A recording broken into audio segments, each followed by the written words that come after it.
It's very basic. As you watch Marc McDowell get ready and get set here, it's very basic. It's a 36 feet of oil. We're rolling on 3-pound, 7-ounce pins. And the PBA, what they've done is they've kept the lanes stripped very clean in the back end. So the scores, it's been hard to score early on during the day. And as the oil carries down, the scores get better and better. And the players practiced for almost an hour before we went on the air, and they were bowling as quickly as they could. The right-handers trying to move that oil down the lane so they could improve the shot, looking for the better scores. How's the carry been all week, you know? The carry has been reasonably good.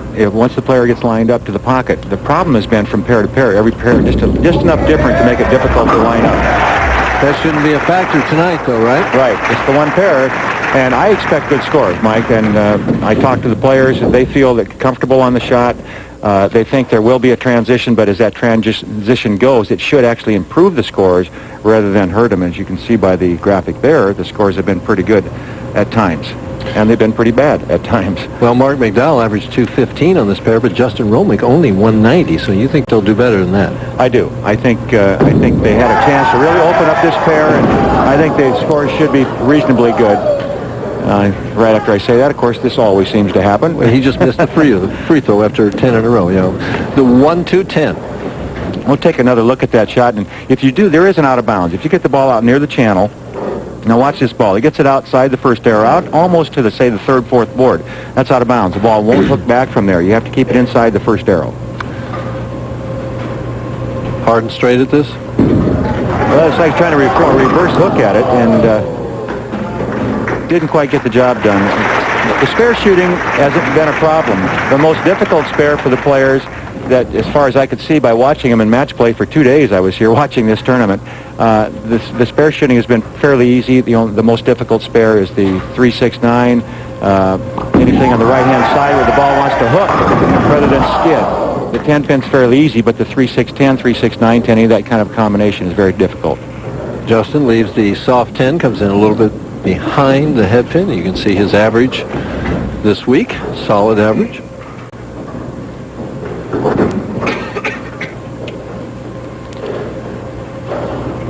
Cross lane at the 10 pin. As you said, no trouble. Well, these guys, you mentioned in the open mic, and I thought it was very important what you said, is all of these guys are very talented. They're very familiar faces. We've seen them all play before. We've got 2 Hall of Famers. We've got guys that have been Rookie of the Year. We've got just about anything you could want out there, and we should have some great matches. Plus, you got both right and left-handers on here. So. That's right, and they don't miss spares and get in the Hall of Fame. Just doesn't happen that way. Will it hit it? Nope. Another soft 10. They're playing in a little farther on the lane than, as I mentioned, I've been watching here for 2 days. The shot has been basically somewhere from 15 on the right side, which is the third arrow, out to about the first arrow. And the important thing here is to keep it in that zone. If you get it inside that zone or outside of it, you just can't strike. Now we're going to take a look at that last shot. We'll take a look at that last shot and watch the pin action here. As you see, watch what happens over here on the right-hand side. Watch the 6-pin just jumps in the channel and lays there. Seven pin was staring at him for a second there, too.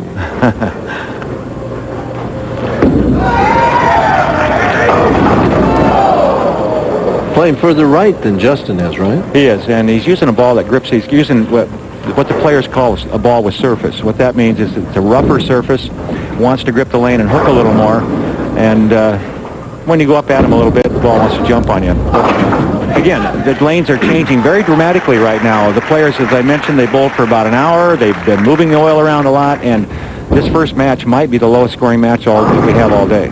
And of course, Marc not been on television in 3 years. So good point. A little bit nervous there. Opens in the second and third frame, down 24 pins. Well, he's had a little problem with the gripping, though, the bowling ball, obviously, because he's putting another piece of tape in there, try to get a better grip on it. Working his hand into the ball, and he's decided he's going to retire. This is his last year as a touring player. He bought a bowling center up in Bellevue, Wisconsin, called Sugar River Lanes, and that's where his wife Patty and his son Ryan are watching right now. Well, they like that result a little bit better right now. we've completed 3.5 frames. Right now, Justin Hromek is clean. He leads by 24. He'll be up in the 4th frame when Earl and I come back after this. The Greater Detroit Open is being brought to you by Tagamet HB. The most prescribed medication of its kind is now for heartburn. Justin Hromek up in the 4th frame. He's leading by 24, and he's just made a couple spares and got 1 strike. So Marc McDowell's got to right his course right now. He'll get it going again. Justin Hromek's one of the guys who can really rev it up. See the great rotation he gets on the ball, Mike. He lifts right up the side. It's almost, if you were to watch his hand action, it's like someone throwing an underhanded football pass, a lateral. And if we watch his pass, when we do get a chance, and these guys, the cameras are fantastic, they'll show it to us, you will get a chance to see he has something on his index finger, that orange thing. It's one of the grips they use for gripping the ball in the holes normally. But he does it to prevent a blister on his finger. Here's a good look at him now from the side when you can see this guy is solid. Watch the shoulders stay nice and steady and the arm swing straight back. Here, look at the cupped wrist as he comes through. This is what creates all that rotation. You can see that orange grip rotating around the side of the ball, just like you throw an underhand pass in a football. He really revs up that pass, doesn't he? Yes, he does. And there's that grip I was talking about. That prevents a blister on his index finger. If he doesn't wear that on his finger, he gets a big blister. He can't bowl, obviously. It hurts. Well, he must be lifting with that finger on the outside of the ball there. Well, it's legal because it's just like wearing a sticky glove or something like that. So it is within PBA rules. Well, strikes in the 5th frame. Right now, if Marc McDowell wants to get back in this opening match, and we know that he does, he needs to strike here in the 5th and the 6th frame. See him jittering around up there, trying to get comfortable, trying to get something going here on a strike. A little more ball speed there, Mike, and it was flush. I don't know. His body English, I don't know if he was sure that was going to hold or not. Well, he really zipped this one down the lane. Here's a look at the style of Marc McDowell, the youngest PBA president ever at 28. Look at this great arm swing, nice and free. Kind of reminds you of Mike Durbin. So he gets through the shot at the bottom, the good balance, a good knee bend, shoulders right over the knee. He gave it all he had there as far as ball speed goes. Got through that one real hard. Hard on this one, too, you think? I'm sure.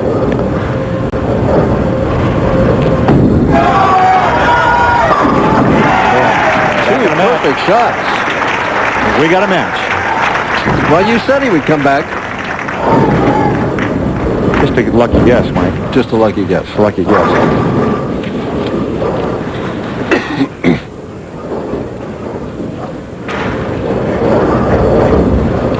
Justin up in the 6th frame, leading now only by 3 pins.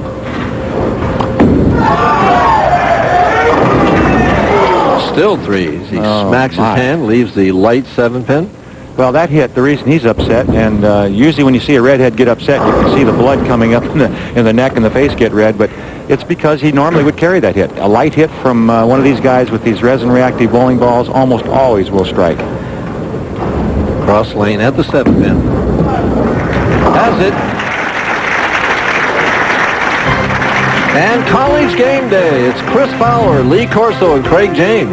They discuss Alabama's life on probation, the rise of Northwestern football, and other big games across the country. Then they're followed by Penn State trying to recover at Purdue at 12:30. And at 6:30 Eastern Time, it's the big one. Tennessee going to Birmingham against Alabama.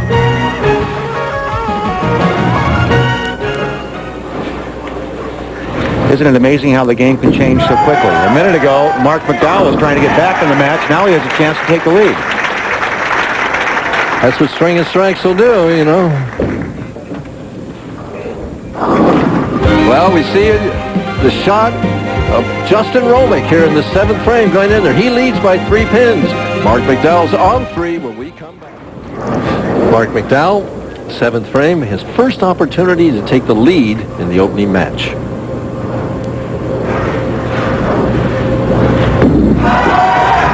Boy, he got that one down there in a hurry, and it got in behind the head pin. As you mentioned earlier, once it's behind the head pin, Mike, it very seldom will kick that 10 out.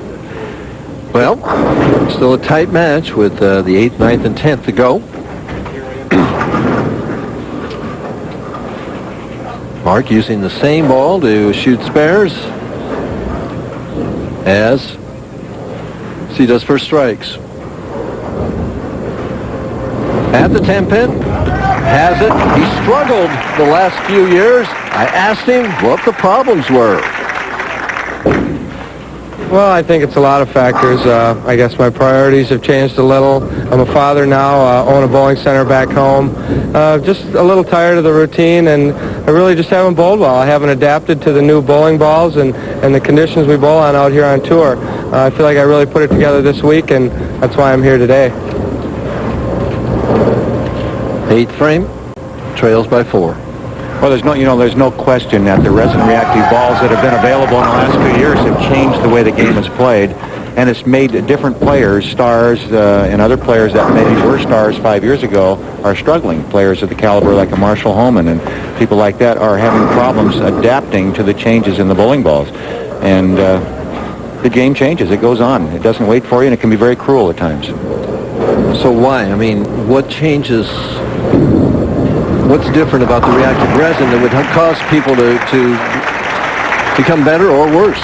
Well, it actually hits harder, creates more area on the lane for a certain type of release. In other words, gives a player a bigger target area.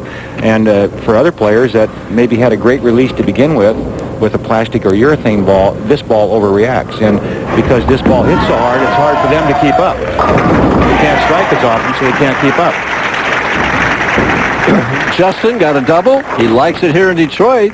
He talked about it. I'm not sure. I think I might have to move here, though. This is my second telecast in a Michigan area, and won the U.S. Open in Troy last year of '94, and I came here and things kind of fell in place, so I'm thinking about maybe moving here next year. Well, he's thinking about winning this opening match as he leads by 15 right now. It's the 9th frame. That'll be a cool day. He's got his first double. A little extra time. That's a big shot for him.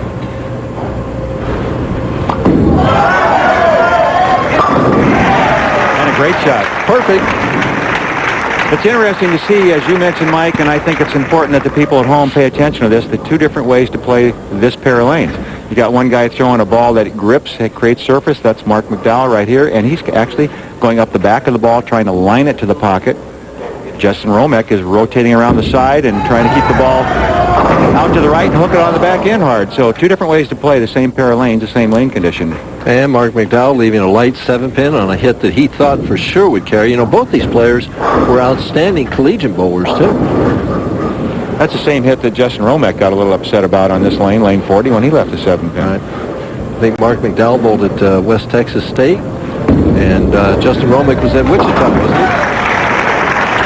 Well, the collegiate programs have really done well for the professional bowlers and great amateur bowlers that are bowling around the country now. They've created a lot of great fundamentals. These guys are well advanced when they come out on the tour now. They've had the opportunity to be under some great tutorship at various colleges that have got them the fundamentals down pat and taught them how to adjust to varying lane conditions. And it's just amazing how much knowledge they have when they're 19, 20, 21 years old. Well, the only chance Marc has if he strikes out for 202, and then something disastrous would happen to Justin in the 10th frame. Hasn't given up yet. Well, it's going to be early retirement, in my opinion, right now for Marc McDowell, and unfortunately. But I think actually, in talking with him, he's just so proud of what he's doing with his life at home with his son Ryan and his wife Patty that I think he's in a hurry to get back there. I really do. Not the big hurry that he would want to lose this game, but I know he wants to get home and be with them. Well, except for the 2nd and 3rd frame, or maybe nerves were part of the case there. He's bowled an outstanding game from the 4th frame on. A couple of 10-pins in the 7th frame, in the 7th, 8th, and 9th, the rest strikes. Yeah, maybe even that 7-pin into left in the 9th frame would have been a key hit for him. He might have put a lot more pressure, I'm sure, on Justin Hromek.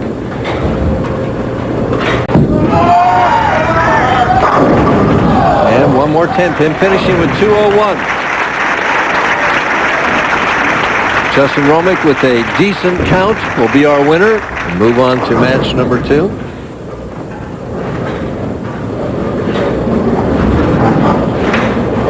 Eight pins, what he's looking for, but actually it's a strike.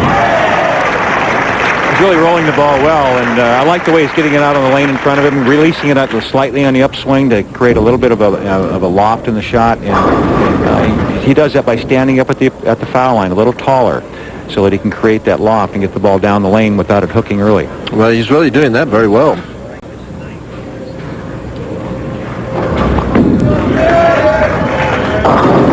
Maybe checking some things out there. Knocks out the 6-10, leaves only the 3-pin. So Justin Hromek with the conversion here. We're ball 227. He's the winner of our opening match over Marc McDowell, who only had 201. So youth prevailed here. Justin Hromek, the youngest person on our telecast, 28. Marc McDowell finishes fifth. We can see a nice check. Says hi to his family back home. I think he was waving goodbye. Well, match number one is history. We're back with Average Builders and a little bit about adjusting right after this message.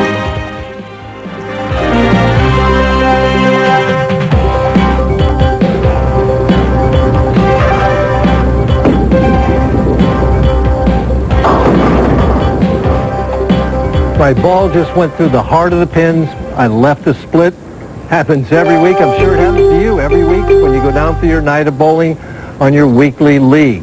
The question is, what am I going to do the next time I come up on that lane to keep that ball from going through the nose? And when that happens to you, what are you going to do? And that's what I want to talk about for tonight's Average Bowler, because I travel across the country and I watch league bowlers and pro-am bowlers. I noticed that many of them have a problem making adjustments, unlike our pros who make adjustments very, very well. And they also have a problem learning to read their ball reaction properly. And that's something really fundamental for a pro. So for tonight's Average Builder, we'll talk about adjustments and about reading our ball reaction. First of all, the adjustment. Now, the principle I want you to keep in mind is that for every board that I move left on the approach, and I'm speaking for right-handers here, if you're a left-hander, just reverse it. Every board I move left and keep my target the same at the arrows, it changes where the ball winds up at the pins by a board and a half. So if I move 2 boards back here, keep the same target down there, it'll bring the ball up 3 boards to the right at the pins. That shot went through the heart of the pins. The nose is generally the 20th board. The pocket is the 17th board. So if I move 2 boards left, hit the same target at the arrows, theoretically should put the ball right in the 1-3 pocket, but that's not the adjustment that I'm going to recommend to you tonight, which leads me to the second topic, and that's reading the ball reaction. What we want our ball to do is to skid through the first part of the lane and hook at the back part of the lane. When it hooks too soon, adjustments become very difficult. So the adjustment that we want to get is to get more into the oil, because most bowling centers have more oil in the middle of the lane and it's a little bit drier on the outside of the lane. So the adjustment that I'm recommending to you as we move this left with our feet in target is not a big one, just 2 boards with my feet and 1 with my target the next time I come up on that lane. If that brings the ball into the 1-3 pocket, then I'm just going to stay right there until it goes high again. If it still goes through the nose, then what I want to do the next time I come up is move another 2 boards with my feet and 1 with my target. Keep doing that until it brings it up into the 1-3 or the 1-2 pocket. The point is that I can't keep standing in the same place and throwing at the same target without moving or making an adjustment and expect good things to happen. Now, earlier that shot that I threw went through the heart of the pins. I'll move the 2 boards left and 1 with my target. Let's see if it's the right adjustment for this lane. Here we are. Right around the second arrow. High flush. Boy, what can I tell you? It's easy when you're not doing it for a living. So remember the principle. The adjustment is 2 boards to the left with my feet, 1 with my target, reading that ball reaction. We want to watch it get to a point in the lane where it skids through the heads and hooks at the back end. Next week, it's the Great Lakes Classic from Grand Rapids, Michigan. That's on another arena telecast, and we know how exciting they can be. October the 18th, 7:30 Eastern Time. Of course, we'll have another Average Builder. Be sure and join us then. Well, Justin Hromek made all the right adjustments in that opening match as he was a winner, 227 to 201 over Marc McDowell. We get a guy on the other side of the lane with Jess Stayrook coming up next. And 28-year-old Justin Hromek takes on 36-year-old Jess Stayrook. Quite a difference in size here, too, as Justin's only 5'9", says 145 pounds. He looks heavier than that. That's with his bowling ball. Oh, okay. No, not really. Jess is 6'1", 175.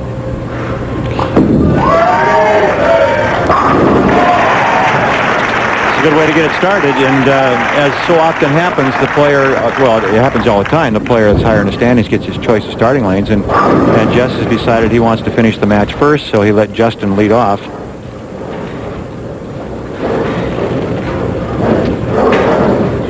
Jesse, one of those guys, can really turn it up. He creates a lot of back end with the ball, can really hook it hard. Throws it hard and hooks it hard. A little bit too hard there, Mike. Almost out the 6-8, yeah. Leaves the 9. And we can see match play appearances right here. Jess with 12 of them. Interesting, he didn't even bowl last week when we have 14 lefties in the top 24. So yeah, how's that for picking the right week to go home for a vacation, huh? He's here this week and the only one. Well, maybe he knew something they didn't know. He figured he couldn't do it with 14 lefties there, but he can do it when he's the only one, huh? How about you? How many times did you miss weeks when they bowled real well? Every time I would skip a week, Mike, and I'd come back, everybody would always tell me, boy, you should have been there last week. You'd have killed him. You know, here's a look at the style of Jess Stayrook, and this guy is so strong physically, it's amazing. But look at his right foot. You see him plant that foot, and the reason he does that is he's wearing tennis shoes. And he feels that by wearing the tennis shoes, on both feet now, not just his sliding foot, because he doesn't slide at all. He plants his foot. What it does, it makes him have better balance, and he feels like he eliminates the approaches. Any vagaries in the approaches are completely eliminated because he doesn't slide. He just plants his foot, and he has more confidence now that he won't slip or stick or anything of that nature. And so he just gets up there, wears the tennis shoes. He's very calm, relaxed. Because of that, he feels it builds his confidence because he takes the approach part of the game completely out of any effect on his ability to make good shots. Injuries? Does that bother his knee at all? Or? Well, he said that he doesn't because he plants his foot and he doesn't twist on it. He just goes straight through. As you can see, he's not putting a lot of torque on it. If he were to twist sideways, he would have a problem. But he is so strong, as you can see by how hard he threw the ball at the 7-pin there. He works out hard. He stays in great shape. And do you think that's a good idea, or is that something you wouldn't teach? I don't think I would teach people to do that because the tendency is that you could hurt yourself if you weren't careful by either sticking or planting or trying to slide with the shoe on, things like that. Or you could even leave a residue on the approach from the rubber sole of the tennis shoe, and the next player to follow you could stick on that and fall down. Now, just because he doesn't slide, Jess Stayrook, because he doesn't slide, doesn't leave a residue. But if he were to leave a residue, the other players could complain, and he would have to take those shoes off. And that decision would be made then by the tournament director, Johnny Campos. He would go out and make the final determination of whether there is truly any resin on the approach, and if there is, then he would say you can't wear those anymore. Well, personally, I prefer the traditional style like Justin. He does fine with his. Yeah, well, whatever works for you. And for that's true, whatever works for you. For Jess Stayrook, it's plant the foot and pull it through and throw it hard. There's a look at the tennis shoes. Well, there certainly is a I wonder what brand truth they are. that he takes the approaches right out of the equation there, doesn't he? What do you bet, Nike or Adidas? I don't know. Reebok, huh? Think so? Okay, here we go. Plant and throw. A lot of rotation. And strike. There's the reaction. If Jesse gets it going, he will be jumping and running. I'll tell you what, he's a very emotional player and very, very much a competitor. Here's a look at that. Now watch the approach here of Jess Stayrook. We're just going to see him plant the foot. Look at that. No slide. It doesn't move at all. And you saw the ball pass the foot there on the way by. But that's amazing to do that. I could never do that. My knees would never, ever hold up. Well, you have a little trouble with your knees anyway, right? I have trouble with my whole body. Are you kidding? Trying for a double. Got a break there, Mike, leaving only the 2-4. It could have been a lot worse through the middle of the head pin, and very easily could have left the 10-pin with it. Yeah, but the trouble is that frames are going by as we see that he defeated Justin Hromek twice. But now's the one that counts, right? Well, not only that, but it's not often you can beat any one of these top pros 3 times in the same week. So maybe this is kind of a get-even game for Justin Hromek. At the 2-4, no trouble with the spare. Jess is a great spare shooter. He is. Well, we talked about that also, and all 5 of these guys wouldn't be where they are if they didn't make their spares. No, as I go around the country and watch people in the Pro-Ams and watch people as we take a look at the $25,000 available if he should keep 12 in a row, but it's pretty hard to do. He's very capable of it, no question. But you watch people around the country, and I go around watching them bowl and what they're trying to do out there, and I thought your average builder was a very timely thing. The fact that you learn how to adjust just a little bit to the changes or the vagaries in the lanes, and you'll improve your average. Well, I think a lot of people that just do it on a recreation basis are sometimes afraid to move their feet and figure that they can't do that they're not a pro. But in reality, I like Norm Duke's approach, that you got to take a little challenge there and do things. 3-6-10. You said now this was a difficult spare this week. This is one of the more difficult spares. And if the 9-pin were standing, would be that much more difficult. It compounds it amazingly. But the ball either wants to hook very sharply as it gets to the 3-pin, or it will slide by it if he gets it going too hard without much turn on it. See how he plays it here. He's moving to the left.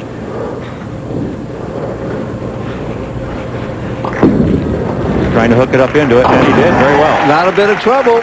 Justin Hromek, 4 in a row. Spare leads by 31 pins right now. Actually, I guess it's 28 pins. I was reading the wrong number up here, so. See that he's averaged very well on this pair, but he's going to have to get some strikes going to maintain that average. Looks like Jess Stayrook is making a little move on the approach here. Maybe listen to your average builder.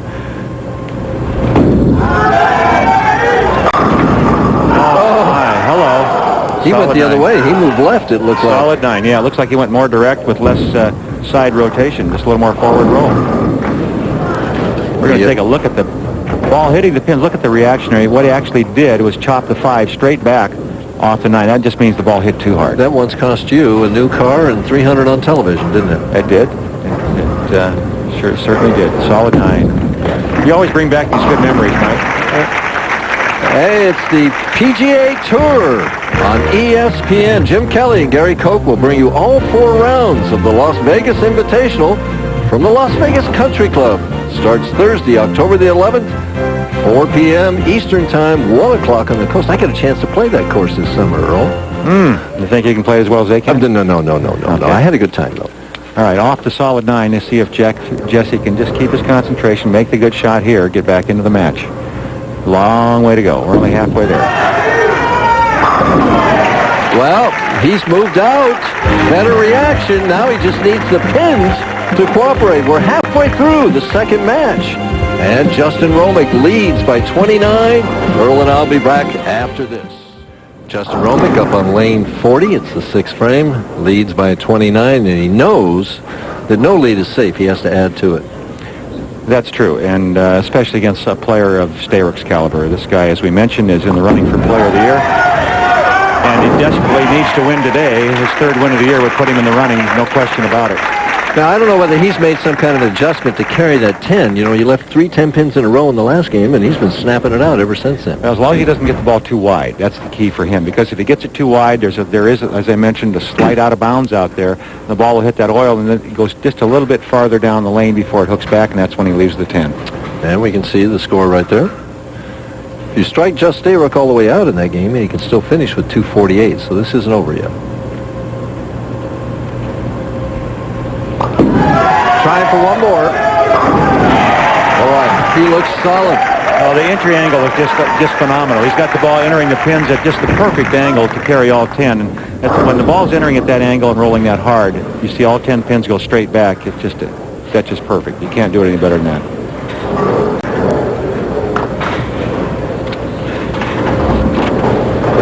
Jess needs a double here in the 7th frame badly. That basically is going to end this match. It would appear that way. I don't see anything going to change for Justin. He's really lined up and rolling the ball well. And at this point, he's going to be somewhere in the 50 behind, yeah. Watch this one get down there in a hurry. This guy can throw it hard. He will throw this one hard. Try to bounce those pins. He made the 7-10 once on television.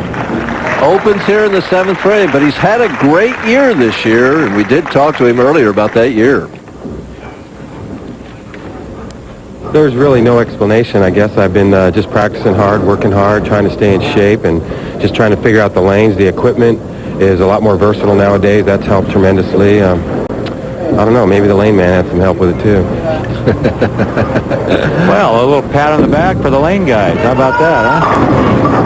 Oh, my. Well, that shows you it's just not your day when that happens. And there's a little wry smile from Mr. Stayrook. You know, he made this in Tucson about 3 years ago.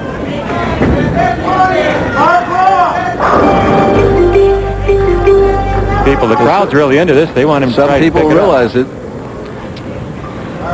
And as he tries for the 710, ESPN brings you all of the scores, the playoff results, every other score from the Hockey League at 10:30 and 50 past the hour. When he made it before, we have that for you. It looks a little different there. Look at the haircut. He Yeah. looks so young, doesn't he? And watch this shot. Just like it was supposed to be. Mm-hmm. Back live. Justin Hromek just keeps striking. He says, you can make those splits. I don't want to leave them. No, he's not going to leave him hitting it there, that's for sure. You know, it seems like almost always just one guy that figures them out really well, gets lined up and just crushes them for a couple of games, and then the lanes change a little bit again. And maybe he struggles a little bit, and the guy coming over, who is a tremendous talent, obviously, and David Ozio, just walks over and he's lined up. It's strange how this game can be. But right now, he looks prediction good. for the next game? Is that what you're doing there? No, I'm not predicting anything, but I tell you what, they don't get any easier as you go up the ladder here.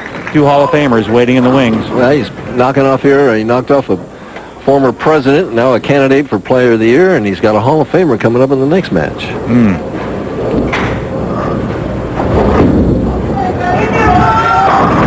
He almost left another solid 9.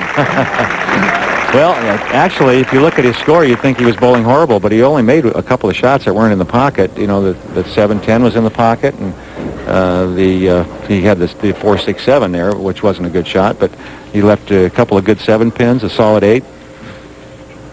It's not a good day for the lefty. And we see the scoreboard there, a lopsided victory for Justin. Jess is bowling for pride right now and wants to finish it out for 195. Well, like you said, Mike, Jess Stayrook beat Justin Hromek twice this week, but unfortunately for Jess Stayrook, it was a wrong game to win. He should have won this one today if he wanted to continue on, and Justin Hromek gets a little revenge and an opportunity to go on and maybe win this event. Well, the way he's throwing the ball and the way how he's lined up, you would think that if he keeps like that, the odds are in his favor. And Jess pounds it out. Well, we watched earlier, you and I both stood there and watched David Ozio practice warming up before we went on the air, and he looked awesome, didn't he? He's taking 4 steps this week, and he really looks solid at the line. He always was a pretty bowler, but he even looks better now. I like his hand action. It's not a big crank, but it's not right up the back, but it's enough to get everything down. Jess Stayrook finishes with 193. Justin Hromek, if he strikes it out, you finish with 277. However, we're not going to stay around to watch that. Justin is our winner of the second match. When we come back, we're going to take a look at other cashers, including the top 24.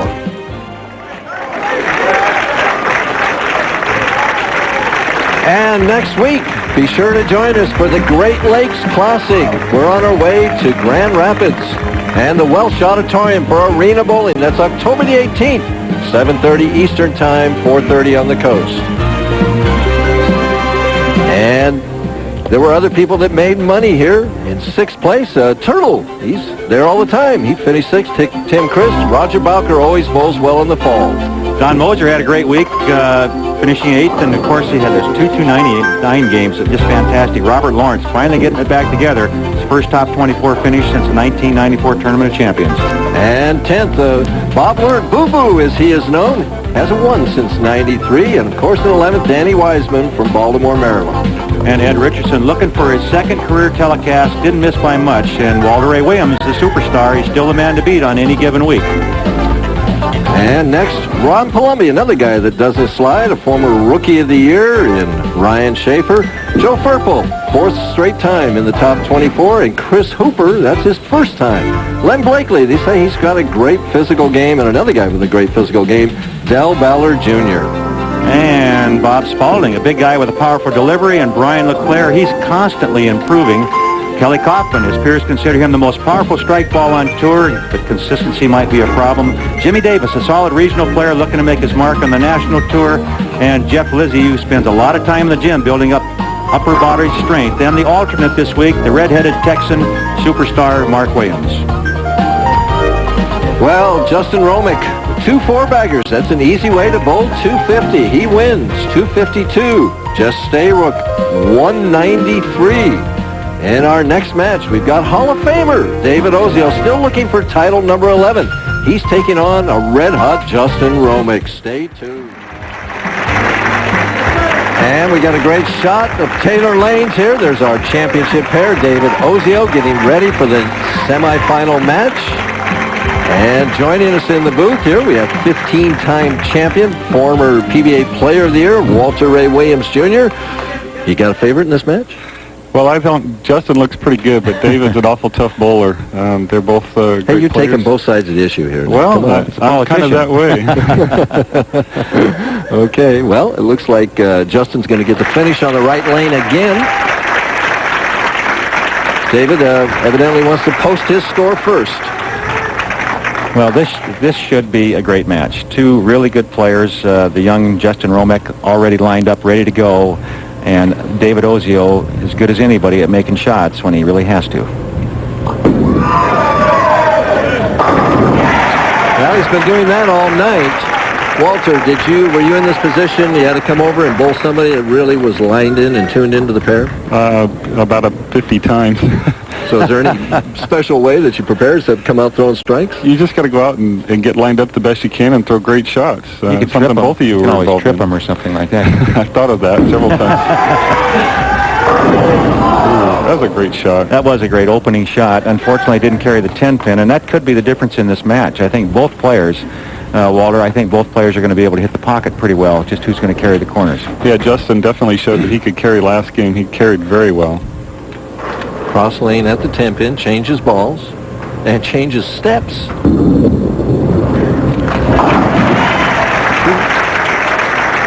5 steps on the spare. I mean, I'm assuming he had 4 steps on the first ball. Did anybody watch? Well, you never know with him. No, but the different spare ball, that's something some of the players like to use, including myself. The harder ball will go a little straighter, and if you happen to accidentally hit the ball a little bit, it still will go a little straighter than some of these reactive balls will really jump on the back end sometimes. Give you more margin for error, huh? Theoretically, yeah. Another solid 10. Now, what's causing that? The entry angles you always talk about? I think so. I think that's the most important thing in the game. It's not how much rotation you can get on the ball as far as when you hit solid in the pocket. If you're going to strike solid in the pocket, it's the angle the ball enters the pocket. What do you think? Well, I think that's part of it. And also, if he hits a little higher, a little lighter, it's a strike. So he's just hitting that exact wrong spot for a solid 10. Exactly. Yeah, a little lighter, it would carry every time from there. Or a little higher. A little higher, yeah. I think most of the players would actually prefer hitting a little higher in the pocket, where they're more likely to maybe leave a solid 8 or something, but that's definitely what you want to do. Kind of like Jess did with those solid 9s. Exactly. That's the type of shot that the players like to hit the pocket in, but when you hit light, you can scatter them up and really get lots of good strikes that way also. That's the Kind of like that, huh? That's the high flush shot I like to see. That's what I like to do. Did you see that pin almost come back and stand up? It danced around a little bit, but I don't think it was going to stand up. Justin gave it a second look, though. I mean, kind of like well, you wouldn't dare. When you're bowling out there, you think anything bad's going to happen to you. So when you see a pin dancing like that, it definitely scares you. Doesn't Justin Hromek, just to look at him and watch the rotation of his ball going down the lane, kind of remind you of Mark Williams? I mean, he's got the red hair. He gets the same kind of rotation on the ball. It's a little different. He's got a little bit more spin to it. Mark's got a little bit more side roll to it. Yeah, Mark's a lot bigger and stronger, obviously. Well, Justin Hromek. Justin's he's a pretty healthy guy there. He can push some pounds around if he wants to. Well, he's served notice to David Ozio that he better find a way to carry the 10-pin quickly. Looking for that 25,000 again, huh?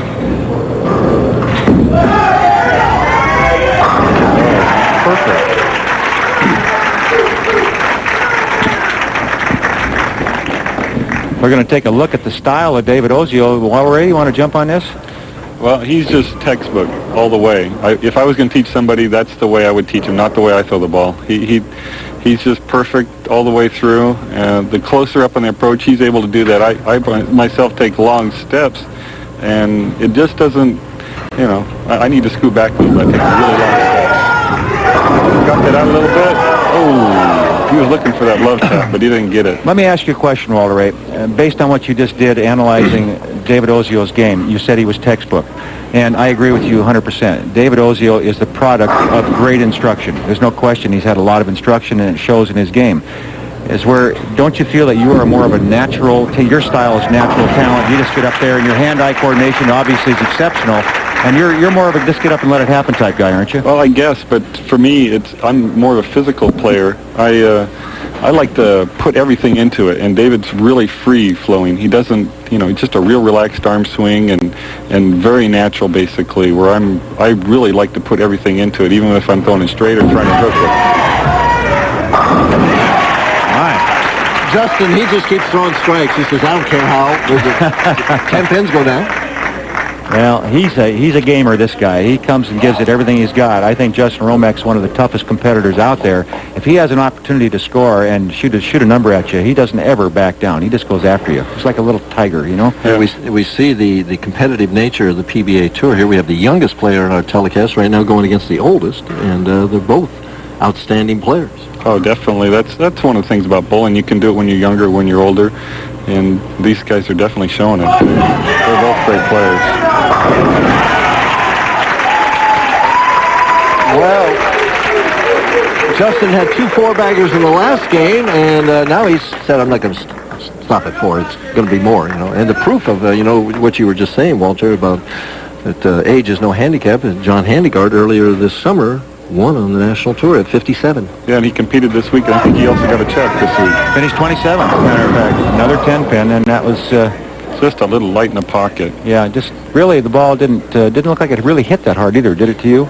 Yeah, when it hits a little light, sometimes it's another thing. If it hits a little bit lighter than that, he'd rip the rack to pieces a little higher, and he kicks a 10 out. But right there, it's just a weak 10, and if it hits just perfect, it'll bounce the 6 out and knock the 10 out. But what can he do? The break. What can he change? Can he change? For the anything? most part, he's right there. He just needs to. Here's another look at the ball in the pocket, entering the pocket. There's just a little light in the pocket, really. That's Look at the deflection, though. See, this is my point. Did the ball deflect to the right? Yeah. That's why I thought maybe it didn't roll it quite as well. And you can see the pin laying in the channel near the 10. It's not, spanking that 6 out and hitting the 10. Yeah, it looks to me like, again, like it just didn't rotate quite the way David normally rotates. Yeah, might have got just a hair hard or a hair right. That's a little lighter yet than the weak shot court, and he got a strike. Yeah, that ball had a lot more rotation on it. Justin Hromek up in the 6th frame, and Taylor Lanes here will pay $25,000 if anyone bowls 300 on our championship telecast tonight. We're bowling right through, staying right here, not going to commercial break as we normally would, as long as Justin keeps striking. One of the things I noticed about the competition during the week is in the early rounds, the conditions were very difficult. And as the day progressed, the lane conditions got better and the scoring pace got a lot better. So if you can see the scoring pace picking up already, I think they already broke the lanes in their hour of practice session. I think the scoring here is going to be very good these last 2 games. Well, we have one 300 game earlier this week. Had 1-290 where the guy had the first 11 and threw it in the channel. Remember that? I played golf with him today. So we're not going to say what his name was, folks. So he does turn the ball a little bit, though. 7th frame, lane 39.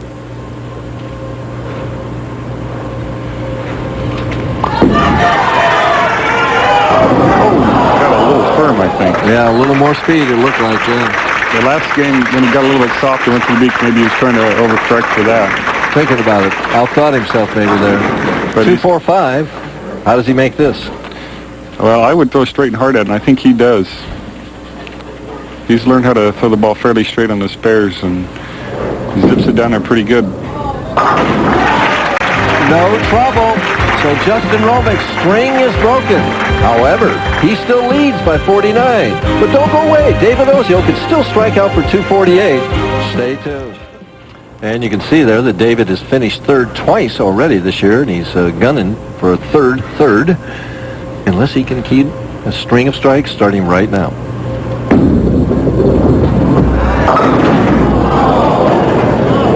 just talking about that in the break. When you're not carrying, that sometimes you do a little fiddling or try and soften up the speed or something, and that 10-pin suddenly has company, and it's got a bunch of company right now. Yeah, he definitely got a little softer on that shot. I think he moved in a little bit. I think he went more to the oil. There's more oil in the middle today than there has been throughout the week. And talking to the players while they were practicing before we went on the air, they said they felt that there was more oil in the middle of the lane, Walter Ray, and because of that, maybe he felt he could go deeper in and get a different entry angle into the pocket and maybe carry the 10-pin. Do you think that's possible? I'm not out there bowling, so it's hard to say exactly. If you're up here, you're an expert. You're supposed to speculate now. If I was going high, I would move left, but if I was going light, I wouldn't move left. So that's personal for me. I would, if anything, I'd move a hair right, but maybe he got a little slower, got left or something. Would you throw it harder when you made that move? No, I would try not to. Unless, if I was leaving a 4-pin, I might. But if I was going light, leaving 10 pins or weak 10s, if anything, I'd move right. It's the NHL hockey on ESPN. Mario Lemieux, 4-time scoring champion and 2-time MVP, is back. He and his Pittsburgh Penguins traveled to the United Center to take on the Chicago Blackhawks. That's Thursday, October the 12th, 8 o'clock Eastern Time, and 5 o'clock on the coast. And ESPN, as they always do, is showing you all the hockey scores. Well, maybe checking out his area or something like that. A little snap of his finger says, shucks, I missed. Maybe he just made a bad shot, Mike. Well, that's possible, yeah. He's got a little room out there, but I don't think he has that much.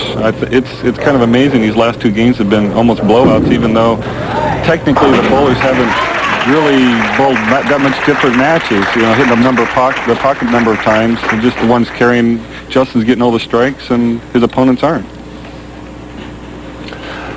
Well, David Ozio, 18th year on tour. Boy, that's a long time. Well, that struck.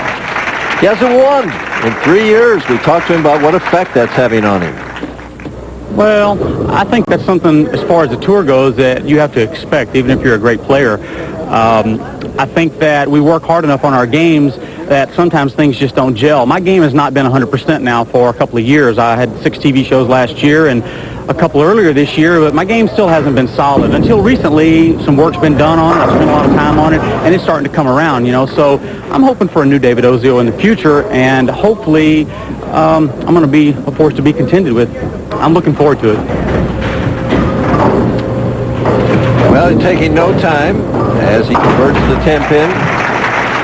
Tonight is not David's night.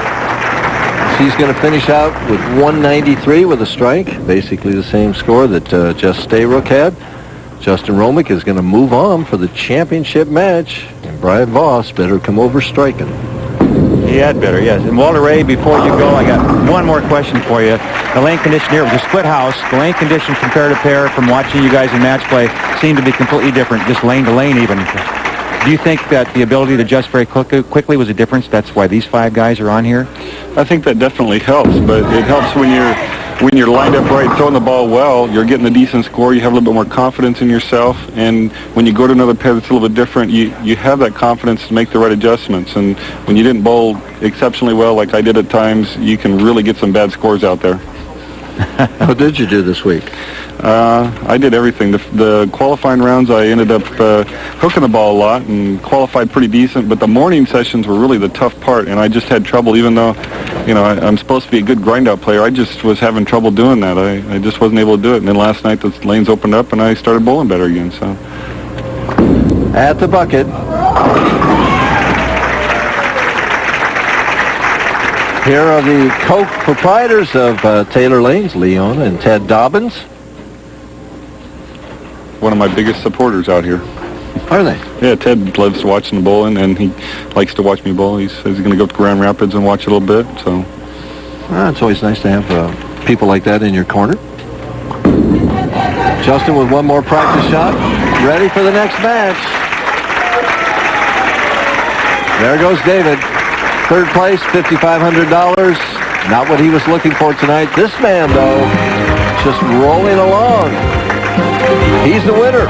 When we come back, we're going to do Championship Frame, a review of the 3 previous messages. We'll take this break right now.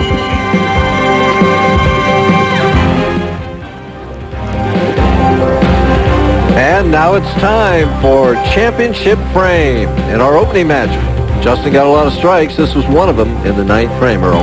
And this is the one that really put the match away as far as Marc McDowell was concerned. He ends up winning this match by 26 pins, but this was really getting him lined up also for the next match, which wasn't going to get any easier. And we take a look, 227, 201. Justin Hromek rolling right along. Now he goes into match number 2 against Jess Stayrook, and he had a lot of strikes. And we come back to we come back to the same shot, Mike, right here in the 9th frame. This is just really an end of a big string that ended this match very early. Jess Stayrook never really had much of an opportunity. He couldn't carry, and Hromek, as you can see, is quite happy with the results of this one. A big win for him. 2 4-baggers in that game, 252 to 193 for Jess Stayrook, who had a lot of problems. And in match number 3, David Ozio still had a chance here in the 7th frame. He did, but at this point, Hromek had already started this match with a 6-bagger on a strike now, going into the 7th for David Ozio, and this was the end of the match as far as he had any chance at all to win. That was it right there. The big 4, and Justin Hromek went on to another big win. And again, 243 to 191. So Justin Hromek keeps rolling through opponents. This time we want to thank Walter Ray Williams for being with us, helping to commentate on that match. And in our championship match, Hall of Famer Brian Voss taking on a red-hot Justin Hromek. Stay with us. And you can see we're live here for the Greater Detroit Open at Taylor Lanes in Taylor, Michigan. And there's some of the championship banners of past champions for this outstanding event. We can see some of the names on there. If we can try and make them out right now. Brian Goebel right there, Eric Forkel, Chris Warren, Don Moser, Jimmy Johnson. Not all of those people won this event, but they definitely were ones that bowled well, made the championship round.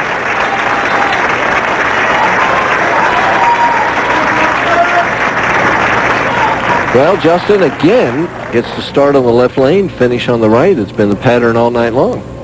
It has, and it's kind of interesting. And I think it's not a matter of the lane condition, even though in talking with the players, they say the right lane has a little bit more oil, or it's a little slicker, and it's been that way all week. The right-hand lane has been a little more oily than the left lane. And maybe they want to finish where the lane hooks more. Maybe they just feel they want to get done first. I don't know, Mike, but I kind of like the idea of getting done first, putting a score up, and letting the other guy shoot at it. How'd you feel about that? Well, I usually based it on the lane that I liked the best, or how my opponent was doing. Sometimes I bowled better if I knew what I had to have. So a lot of times I would pick to finish on the right lane. Mm-hmm. Of course, I didn't lead nearly as many tournaments as you did. I won my tournaments coming up, so the other guy was picking. It's kind of interesting here. Brian Voss playing deeper than anyone else has. In other words, more towards the center of the lane. And he's got just enough of the head pin to get that great wall shot. Let's take a look at the classic style of Hall of Famer Brian Voss. The great arm swing. This is one of the best arm swings ever in the game of bowling. Look at the body position, the ball position, great knee, and look how low he stays, and look at his steady head, and watch the pin action. The head pin goes to the wall, does a lot of damage in the back row. Well, it's kind of a bucket crumbler there. A bucket crumbler, huh? Got the job done. The OBC. Where he's playing, that's 4th arrow, folks. He's the only guy that's been in that deep, and he's getting it done. And there's his son holding his hands over his ears. Joshua says, it's too noisy in here. Dad? Keep the noise down, will you? I'm trying to sleep. Well, we can see it wasn't much of a battle in match play, but that doesn't matter right now. I'll tell you, Justin Hromek only won 10 of his 24 matches in match play, but he's making up for it right now. He's on a run, 3 in a row. Well, Brian Voss won 19 and tied 1, so he didn't lose many. That's right. That's the first ring in 10 that I can remember that Justin's left. He left some weak 10s in that opening match. Yeah, David Ozio was the guy who kept leaving the 10 pin, and Justin, his entry angle, and again, I think that's the key, was the difference.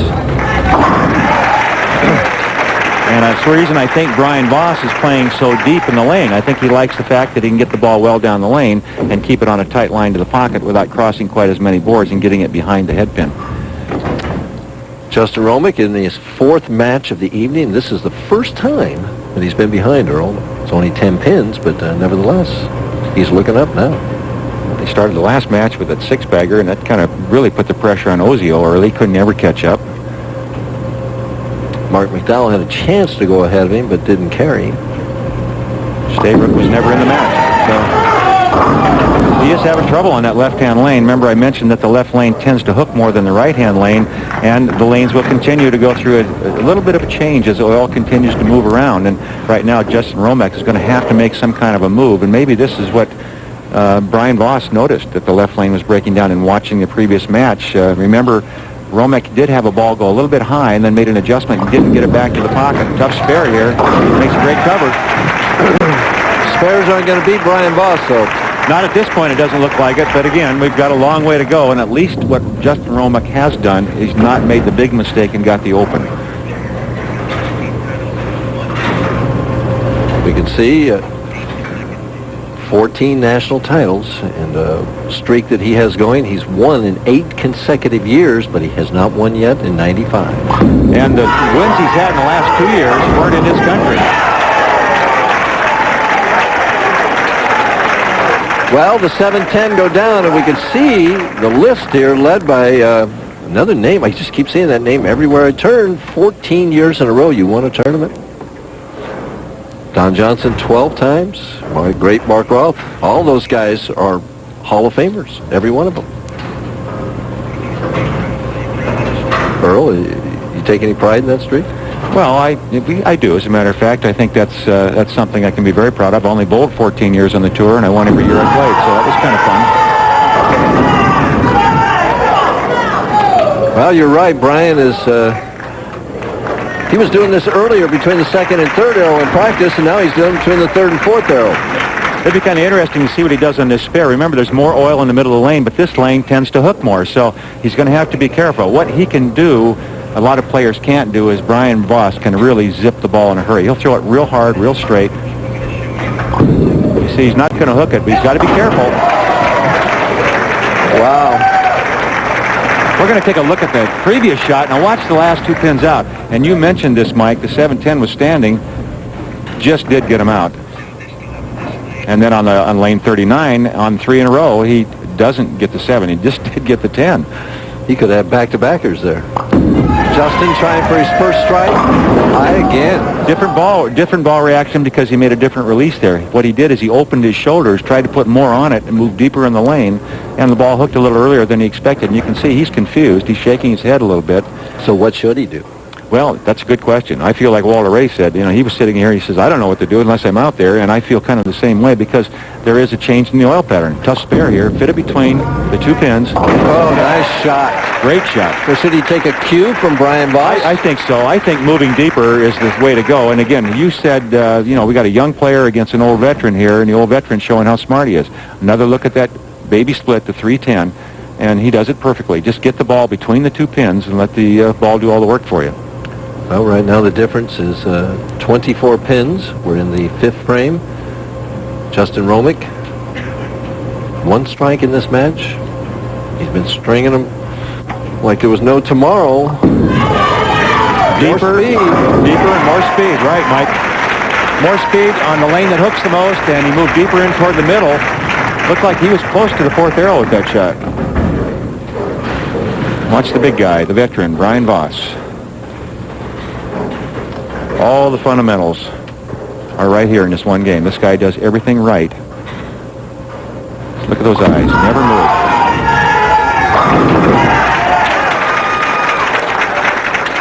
And it's time for Midnight Madness, Saturday, October the 14th, at the stroke of midnight.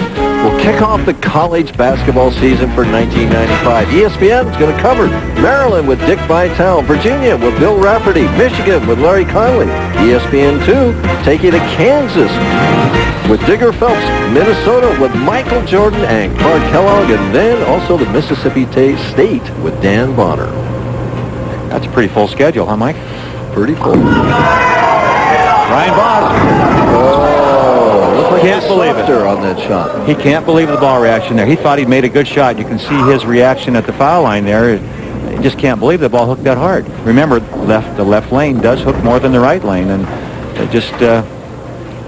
Brian thought he made a pretty good shot there, I think. Oh! He got 9 outs, saves 2 pins and count. That's what he was saying. He was looking at the score sheet to see what the count was, and he maintains a lead in count. If he'd only got 8, the count would have been even. Yeah. Pretty interesting there. But right now, Justin, if he can double, is back in the match. No question about it.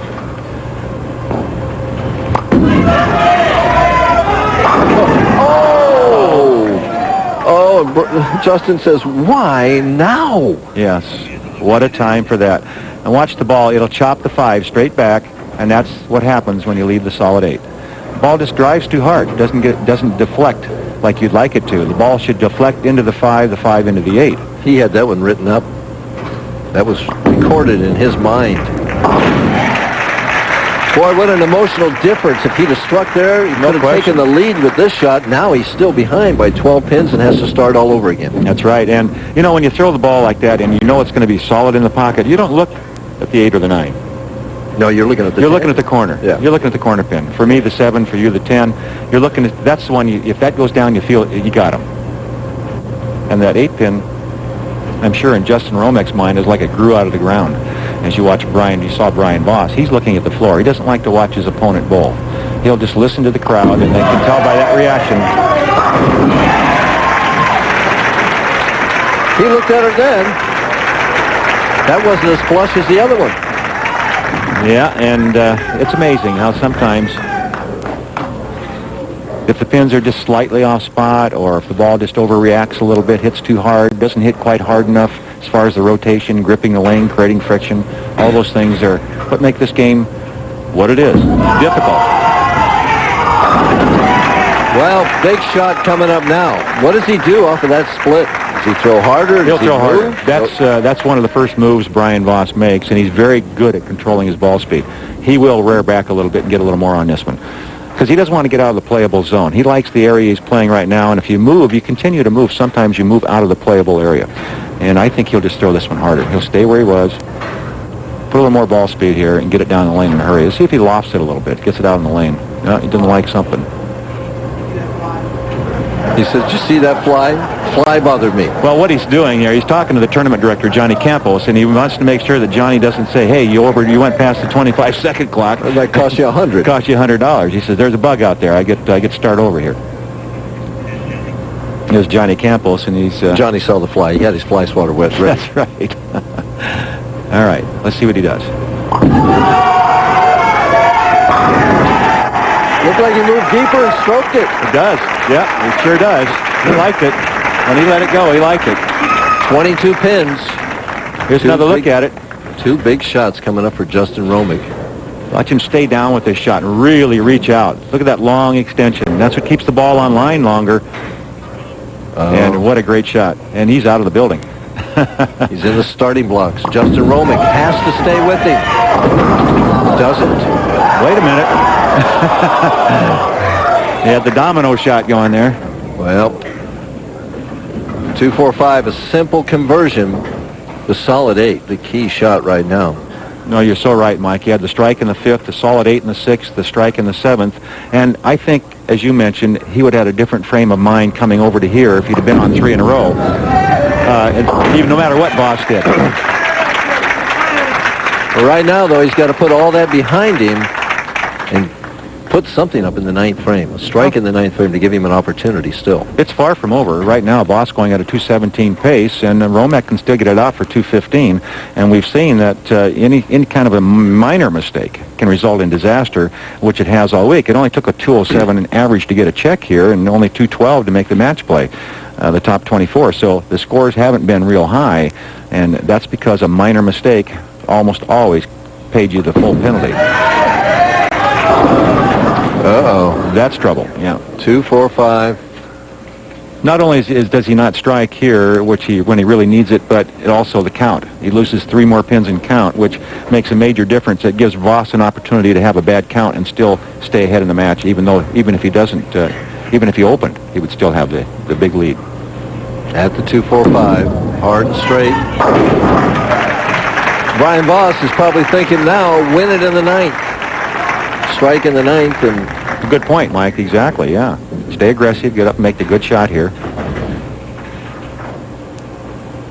This is the lane he likes the best. He's got the best ball reaction on. A little more hold, it looks like, on this lane. A little more oil in the middle. Good concentration. Boy, what a great arm swing. And he says the streak is still alive. That's right. This is, what, 9 in a row now? 9 years in a row. That's an outstanding accomplishment. Against the talents on the PBA Tour. 35 pins ahead. Basically, he just wants to make one more good shot, but he knows he's got it. And if you wonder why you haven't seen Brian win last year or the year before, 2 years ago he won on a non-televised event, and last year he won in Japan, so that wasn't available to the people in this country. Pointing at his son, little thumbs up sign to Joshua. And very quickly, Justin Hromek up to, let me get this over with. But he had a great day. He really did. He came from the bottom down there. He was in the first match, won three matches against three very talented players.